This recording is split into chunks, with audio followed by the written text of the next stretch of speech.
Welcome to Career and Leadership Real Talk, the no-nonsense guide for ambitious managers who want to have more impact and progress their career.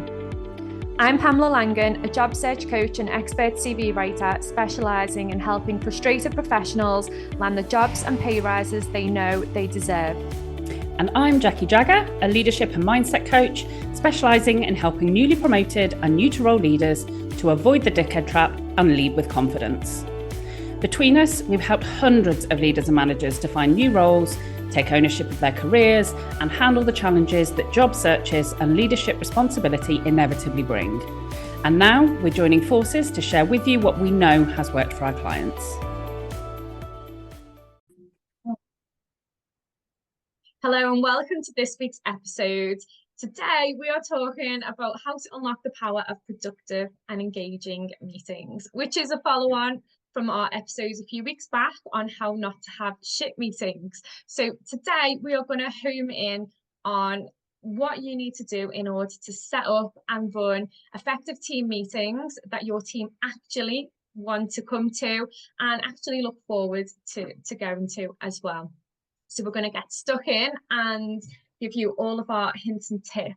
And I know Jackie has got some really good stories to share around this. This is something that's been coming up for your clients a lot lately, hasn't it?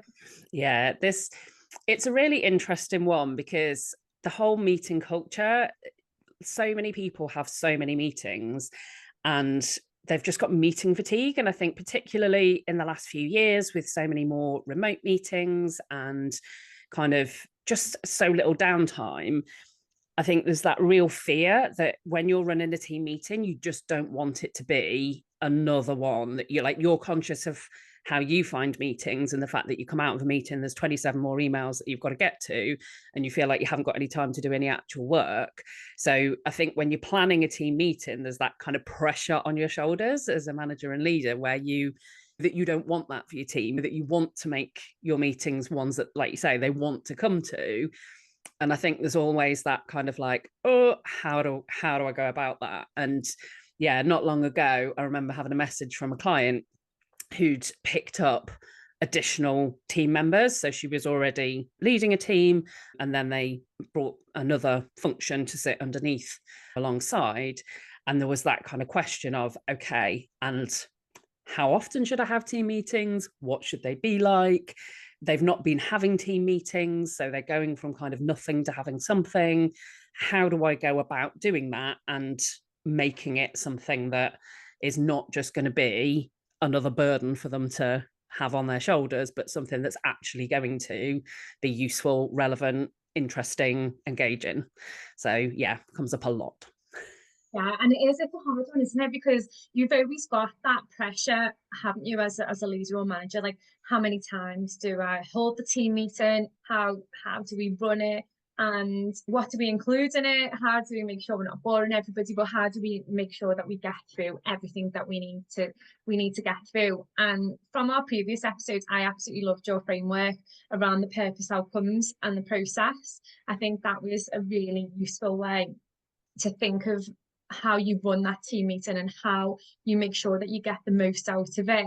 So, and we'll link to that episode in the show notes as well, just so you can go back and listen to it, because Jackie went into a lot of detail around that process. But I mean, in terms of using that framework and thinking about that first element, which is the purpose, like what is the purpose of that meeting? There's so many different things that you could base that meeting on. I mean, how many different types of purposes could there be to make that meeting effective?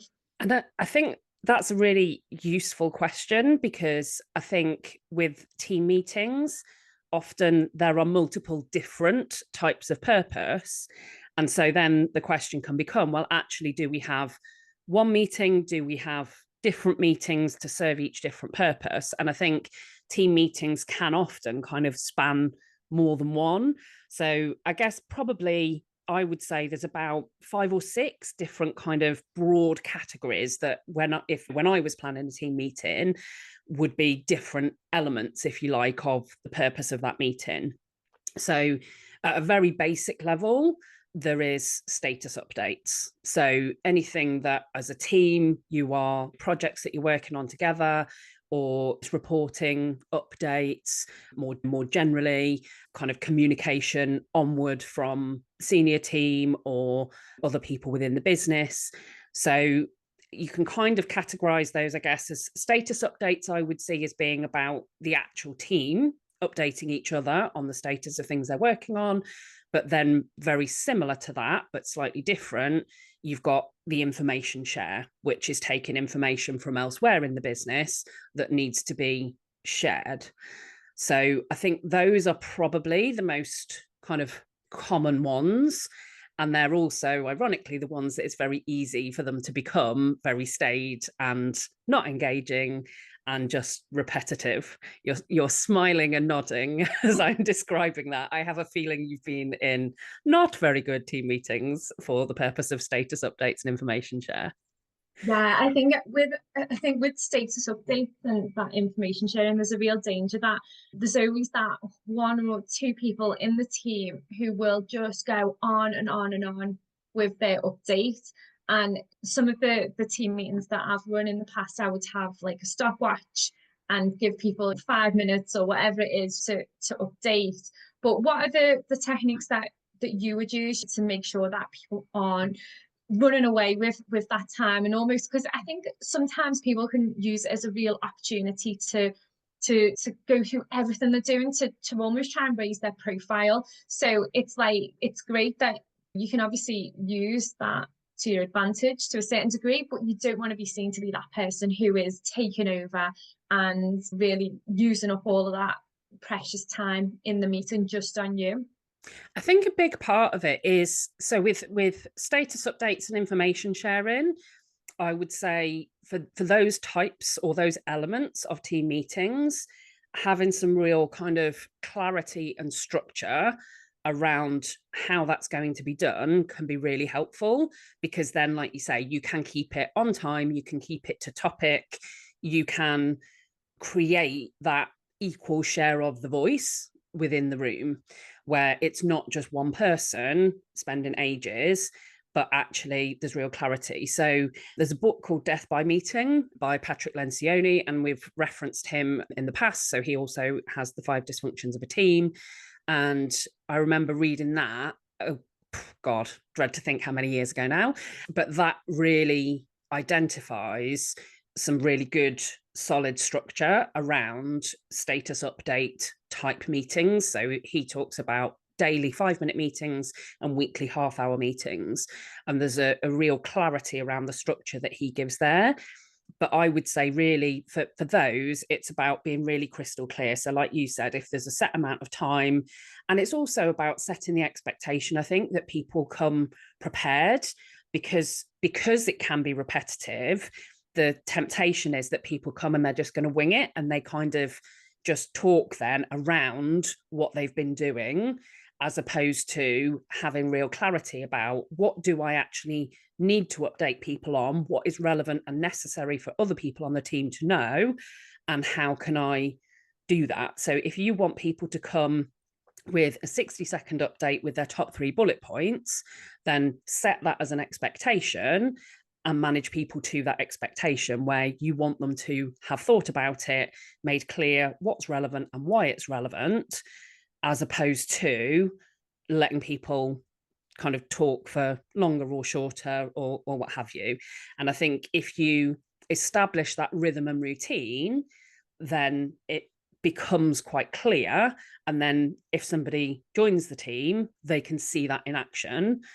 And so it just becomes very easy to manage to that expectation. And I think that's probably the biggest takeaway I would say for those types of meetings is experiment to find how long for an update, what kinds of things do you expect people to update on? Do you want one slide with 3 bullet points? Do you just talk it aloud? What preparation do you expect from them before? Have clarity around all of that, make it the rhythm and routine, find what works for your team, and then create that so that it becomes a habit for everybody on the team to stick to that.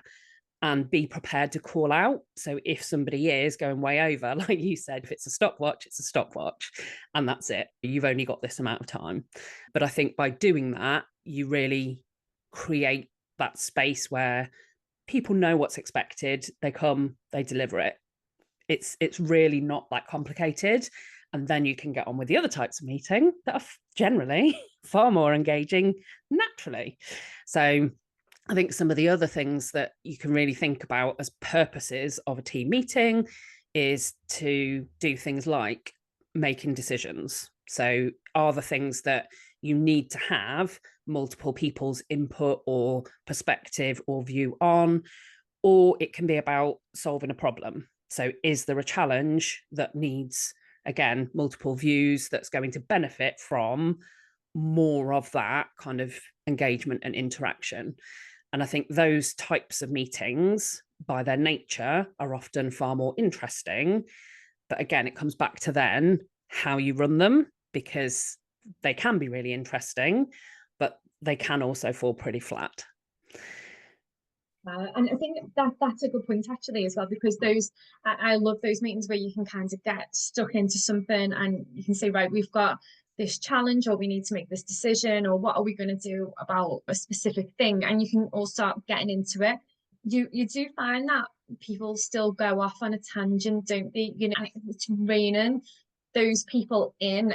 So what techniques do you use to rein those people in, when, because it really, you can be having like that really nice discussion and everybody can be bouncing off each other and you can be getting some real good outcomes around the decision that you need to make. But then there is always that one or two people who do go off. So what do you do to then rein them in? So I think a lot of it for me comes to the thinking of, so if I take, for example, where you need to make a decision, then if you've got that decision crystal clear, this is the decision we need to make, and then you can then be thinking about, okay, whose input do we need? What types of discussions might we have? So you can always use things like, you can use smaller breakout groups. If you've got 6 or 8 people, then what you can do is actually separate into smaller groups and get people to come up with ideas and then come back and share. You can ask everybody to share one idea and one idea only, headline. There's lots of really simple things you can do.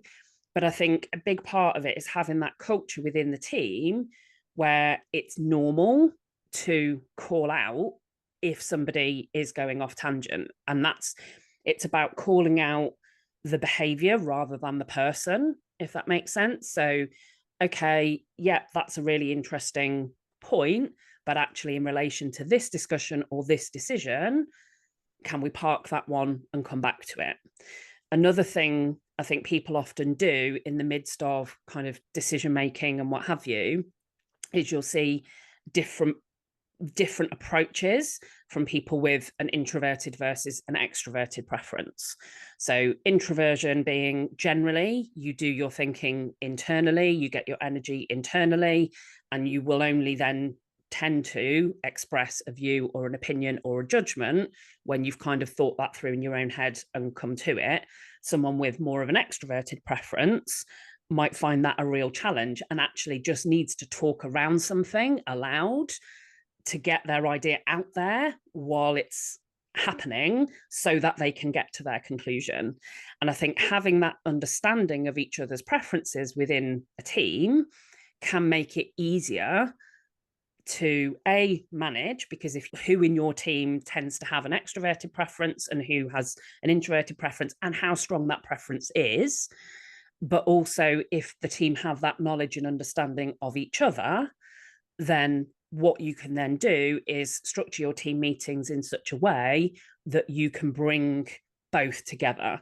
So as an example, with a decision-making meeting, if you've got a decision to make, introverts often will prefer to have that reflection time without extroverts giving all of their ideas. So by publishing an agenda in advance, publishing some discussion points in advance, they can kind of come prepared because they'd rather do that thinking outside of an environment where other people are talking, or you can have X amount of time where you introduce the decision that needs to be made within the session, and then you ask people to stay quiet for a period of time, and then you give that opportunity to each and every person to speak. So there's loads of different ways of managing it, but that kind of communication and understanding of each other's preferences within the team is really fundamental.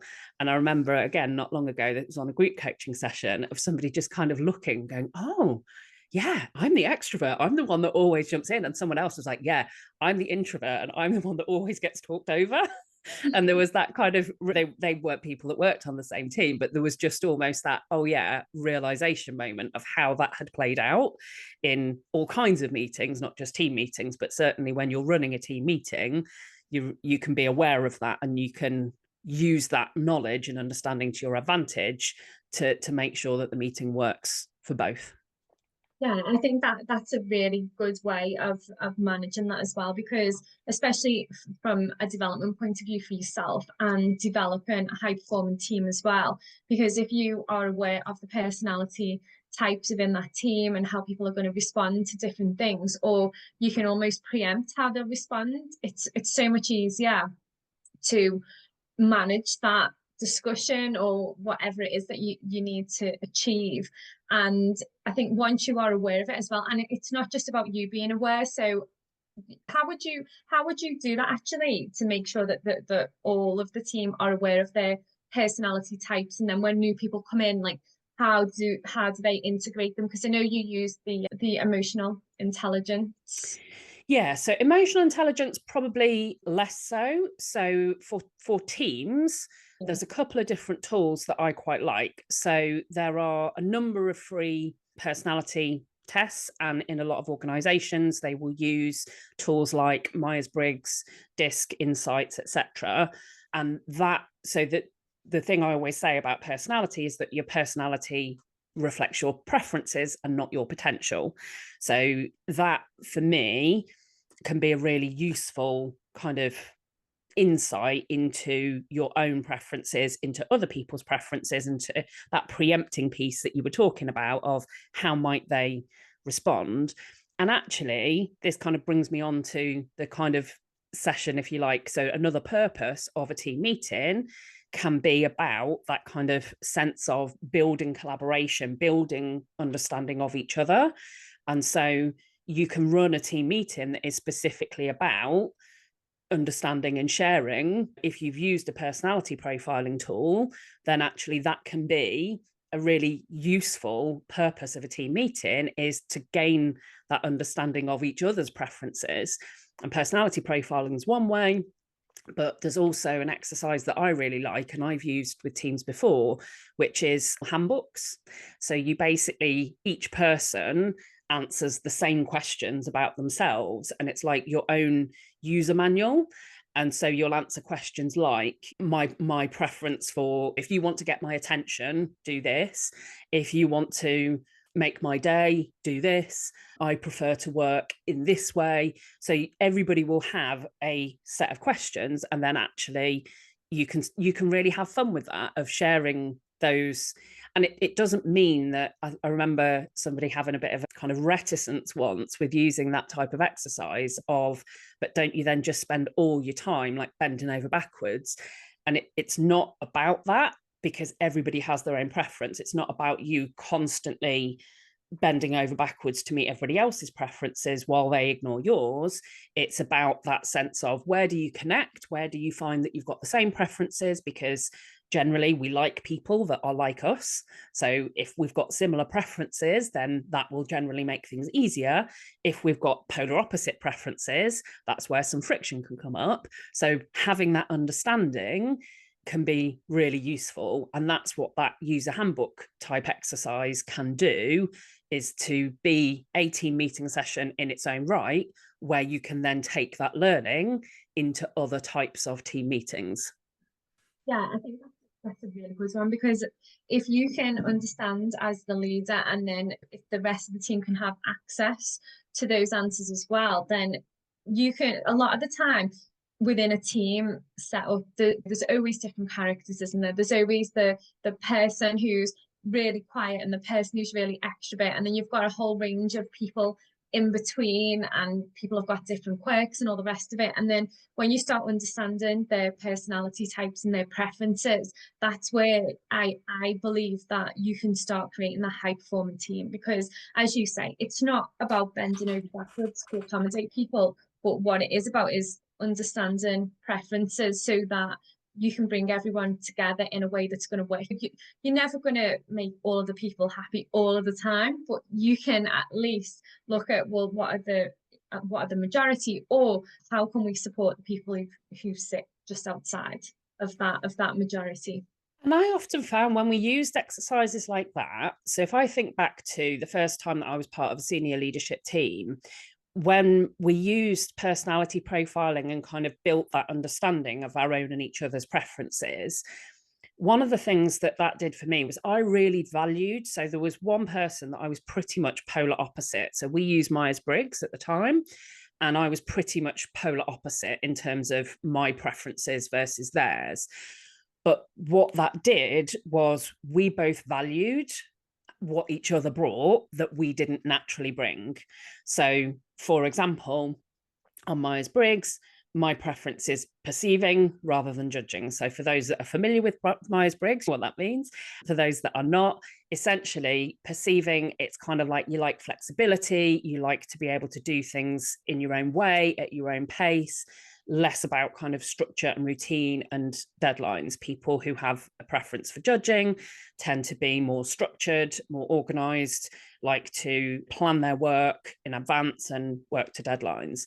So if I was just kind of left to run with my preference and didn't have someone as a counterpart who would bring some of that, then there's a danger that in a team discussion, then we might not ever get to the detail of a plan, because I'm so invested in the ideas and enjoying all of that discussion that some of the practicalities and the detail of timelines and steps and what have you just don't float my boat in the same way. So knowing that about ourselves and each other meant that we were able to value what each other brought and recognize that in each of us individually wouldn't have got the same result that together we were able to achieve. And that's the whole point of a team. Yeah. And I suppose when you get into the detail of that is the kind of what sits underneath creating those high performing teams, isn't it? I mean, in the past, I've worked with clients who've had teams of extroverts because that is all they recruited. They just recruited those extrovert personalities, and they got them to do a whole range of different interviews to show that they were extroverted personalities. And then in a room, as you say, the ideas are bouncing, the banter's great, but how much action is actually taken? Because who is going to be the person that says, right, now we need to go from ideas to the plan, and now we're going to deliver? But when you've got all of the same type of people in a team, you think, well, that will be easy because everyone will have the same preferences and we'll be able to charge forward and deliver. But in actual fact, if you've got a whole range of different personalities, you're going to achieve much more, because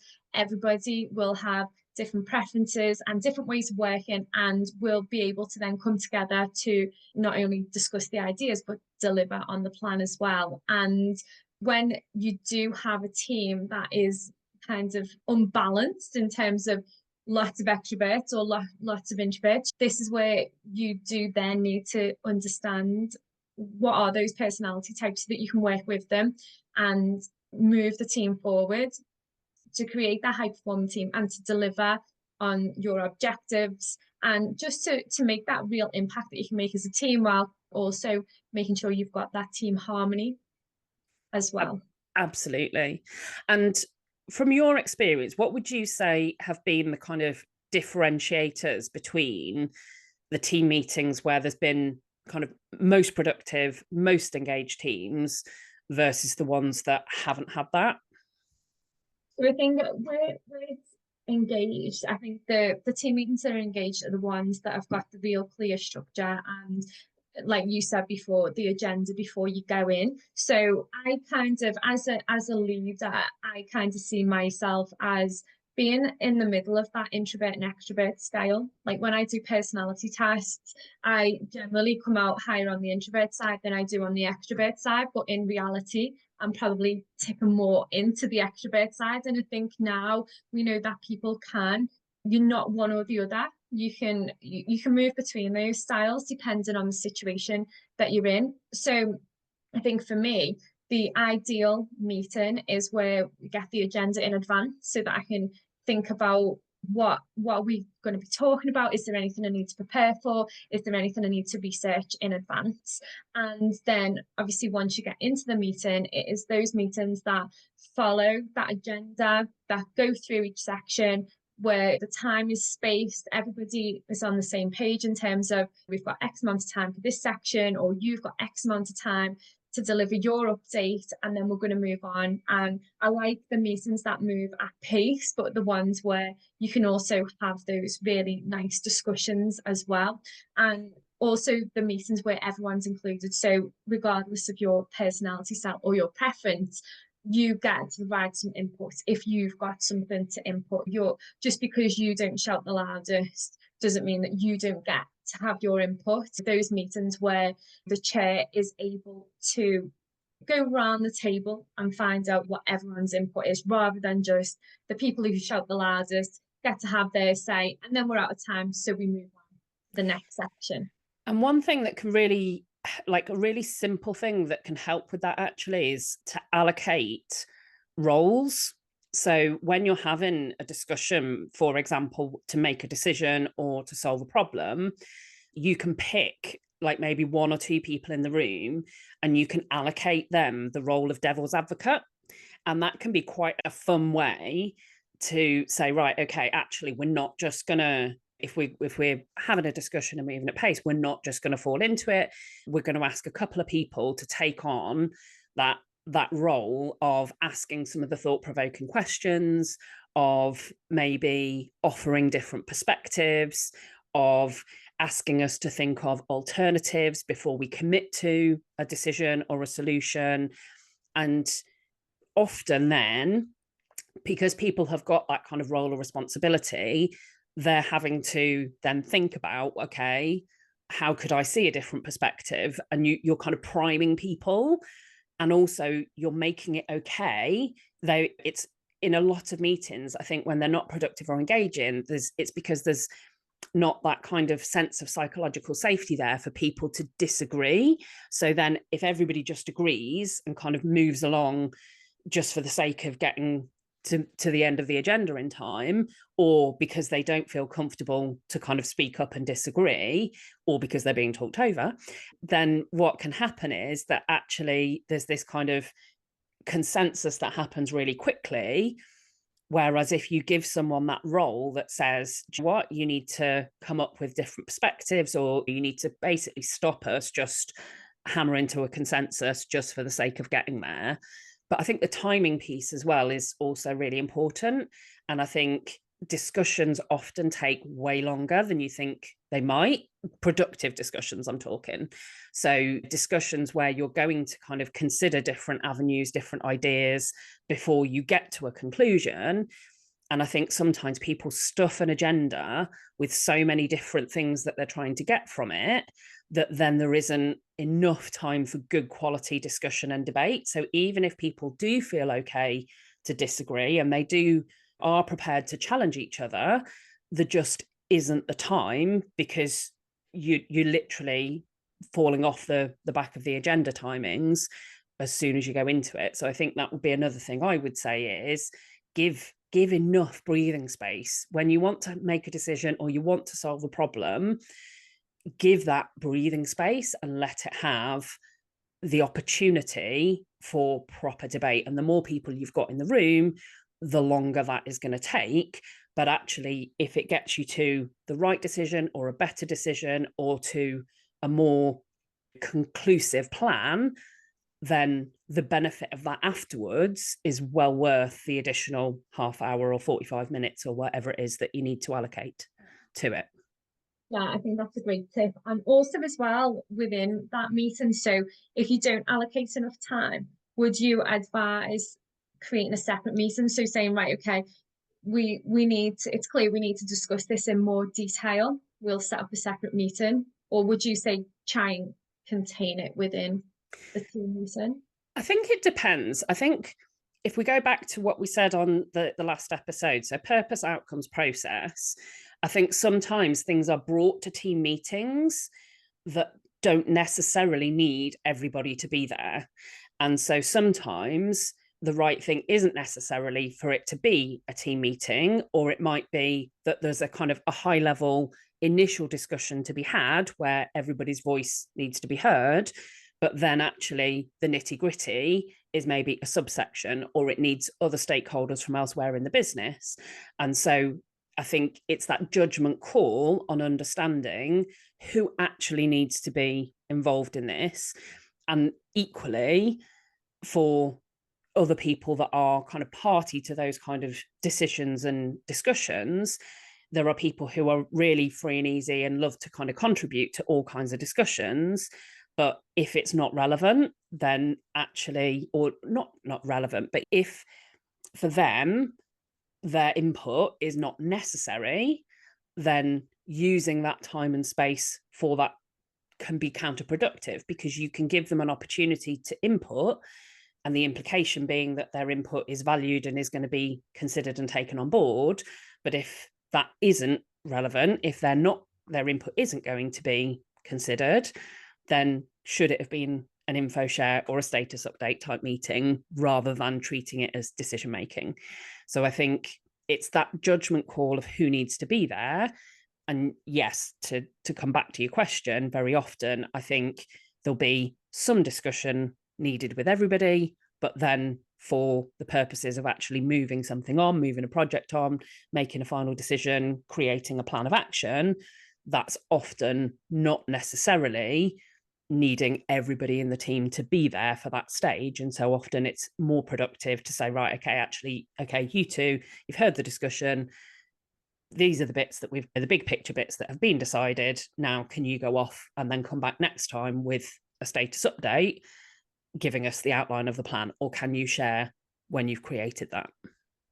Yeah, and I think that again, they're really great tips. And I suppose that goes back to your framework with the purpose, outcomes, and process, because as the chair, whether you are the team leader or whether you are just chairing the meeting on behalf of the team leader, I suppose what you really need to think about is the purpose. And if everything on that agenda is relevant to the purpose of that meeting, because there is that real temptation, isn't there, just to cram everything on because we don't get together often as a team and we haven't got much time as a team. So let's just get everything crammed in. And I suppose in the sense of productive and engaging team meetings, it is about nailing that purpose so that you haven't got too much on the agenda, so that the purpose is really clear. We know what outcome we want to achieve from this meeting. And if it is to include some of the decisions that need to be made and have a high level discussion and then take it offline or whatever you need to do, it is about having control of that meeting and really thinking about that purpose. So I suppose, would you say that preparation is really key for productive and engaging meetings? Yes, I think it is to a degree, but I think also sometimes people can over prepare in the sense of almost then there isn't the free flowing discussion. So I think preparation at that level of really understanding the purpose and deciding who needs to be there, what agenda items. But I think one thing that I would say that is often a bit of a surprise tip, if you like, is don't always feel like you've got to run the meeting. I think people often feel this kind of burden of, I've got to do all the preparation, I've got to run the meeting, I've got to be the timekeeper, I've got to do everything. And sometimes, depending upon what the meeting needs to be. So when I was a part of a team, we often decided the agenda between ourselves. So we had different work streams within the business. We would often think about, okay, which other stakeholders do we need an update from? Let's invite those people. And our boss at the time basically had very little to do with the agenda. And we ran with it and we created team meetings that gave us the information on what we needed to do in order to do our own roles. We shared information on what we'd been working on under our kind of specialist areas, if you like, and we invited other stakeholders to give their updates. And our boss literally had no work to do in terms of preparation because he knew that we had that covered. And likewise, I've also facilitated. So when I was head of training and L&D, my HR director would often get me to facilitate kind of quarterly planning sessions, or like when we did the team handbooks exercise, when we were kind of bringing a new team together, because that was something that she knew was something that was a strength of mine, something that I enjoyed and something that I could contribute. So I really enjoyed doing it. And again, it took the pressure off her. So I think as a leader and manager, sometimes you can stretch and grow and develop your team by getting them to think about what would be productive and suggest how can they get more of that. And you can ease the pressure on yourself at the same time. Win-win. That is definitely a win-win. So what would you say then that your top tips are? So I think variation, I would say, is key. So I think the information sharing and the updates need more structure, more kind of rigidity, if you like, so that there is real structure and clarity around those types. But for the other types of team meeting, I feel like variation based on what that purpose is. So think about who needs to be in the room, think about whether it needs to be in person or remote, think about who can run that best, whether that's you or whether that's somebody else. And I would say as well, think about that element of kind of giving people those different roles, because I think often if you're chairing a meeting, you do try and do everything. You'll try and be the one who is making sure everyone's on time. You'll be the one who's making sure that the agenda, all of that stuff. Whereas if you can give somebody else some of those responsibilities, it just eases things and frees up. So yeah, I think just it really comes back to what we've talked about all the way through, of make sure that you come back to your purpose first, build your meeting off the back of that, and then from there. So thanks for listening to this week's episode. As usual, if there's anything that you would like us to cover, then please drop us a DM and let us know. And if you think this episode would be useful for anyone, then please do share it with them. And we'll be back next week with another episode. Exciting news from us. If you're an ambitious leader or manager earning 50k or more and you're ready to take your career to the next level, we have an opportunity for you. Introducing Catalyst Career Club, your secret weapon for unlocking career success. As a member, you'll get access to monthly live training sessions, exclusive job opportunities, and the ability to get personalised advice from us on your toughest career challenges. We've helped thousands of driven leaders like you secure significant pay rises, land dream roles, and thrive in their careers. And now we want to support you in achieving your most ambitious career goals too. Membership is just $6.99 per month with no contract or tie-in. And as a special bonus for being our podcast listeners, you can use the code podcast at checkout to get your first month for just £1. Head over to pamelalangan.com/Catalyst Career Club to sign up now, and we'll see you inside.